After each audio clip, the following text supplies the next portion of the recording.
sibheke inkosi Walter Lushozi, uprincipal wase Sinyabusi Technical School. We are driven by a vision that we have to turn the school from what it is to be a fully fledged technical high school. We pride ourselves ngokuthi la esikoleni we are offering ama-technical subjects. Ngikhuluma lana nge-engineering drawing and design. Ngikhuluma lana nge-electricity. Ngikhuluma lana nge-mechanical technology. Especialize kuyona kwi-automotive. Ngikhuluma lana nge-civil technology, that's all specialize khona nge-bricklaying. Na mangabe uthatha lesi sikole lesi siney'ngane ezingaphezulu kwa-1,000 nothisha abangaphezulu kwa-42. Uma ngabe siney'ngane ezila ko-1,300, lokho kusho ukuthi phela lezo y'ngane lezi zinamakhono ahlukahlukene zonke. Ziney'phiwo ekufundeni, ziney'phiwo emakhonweni okwenza izinto ngezandla. Kuhlangene nakho kuhlangene.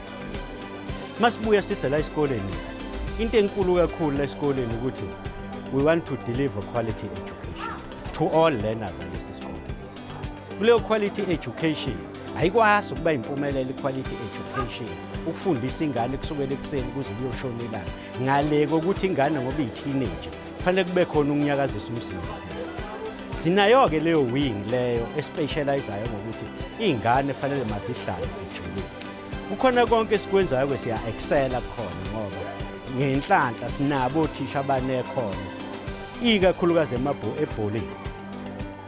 Sikubonile-ke academically othisha belokhu bekwenza beba ko-90%, ey'nganeni ey'la ko-200, 180 beba ko-90% pass. Ngangokuthi njengamanje we are standing ku-100% pass ey'nganeni eziwu-163. Nalowo pass akuwona nje ordinary pass, is quality pass.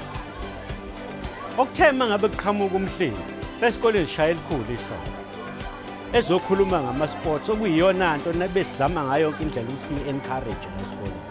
Then sa-participate kulawo ma-sports la.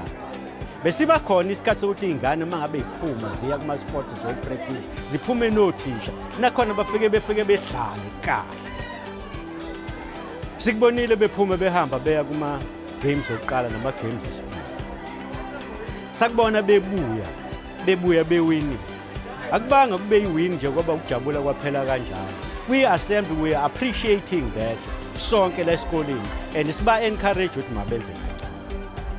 Akho sithusanga-ke nokho sesithola ukuthi sebodlala ama-semi-finals. Kuma-semi-finals I was there as a principal. Unfortunately, kwi-final okwakufanele ukuthi ngibe kuyona ngaba ne-commitment.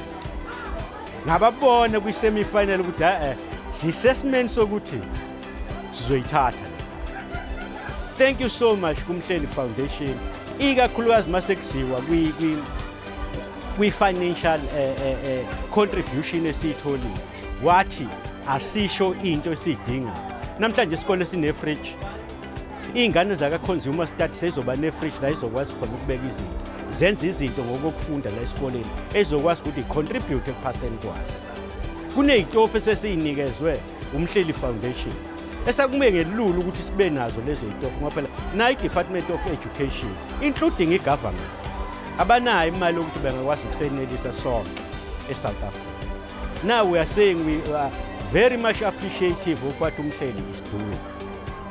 And we are further hoping that next year uMhleli Foundation is also going to come to school to congratulate the school in terms of academic achievement and ama-sporting activities. Sithi-ke nje halala kulokho kwenziwa uMhleli Foundation. Ngayiso sonke isikhathi sohlezi sisemva kwakhe ngoba siyawadinga ama-sports ey'koleni. Ngeke iphase ingane uma ngabe umdlalo, umzimba ingawunyakazisi. Lokho okuqhamuke noMhleli Foundation ukuthi ingane fanele ihlale zingene esikoleni ifunde. Kuyasiza thina njengothisha ukuthi leyo ngane leyo ikusasa layo kulula ukuthi kungaba yikusasa elihle neqhakaza. Sithi engathi lokho akwenzile kuthina engakunweba kube yinto enkulu. Ngiyayibona izikole zaseMandeni noma umphakathi owakhele iMandeni Municipality unyuka uya phezulu ngalama sports aseqalwe uMhleli Foundation. Ngithi ngibonga kakhulu kukhona konke osekwenzekile. Ngiyabonga.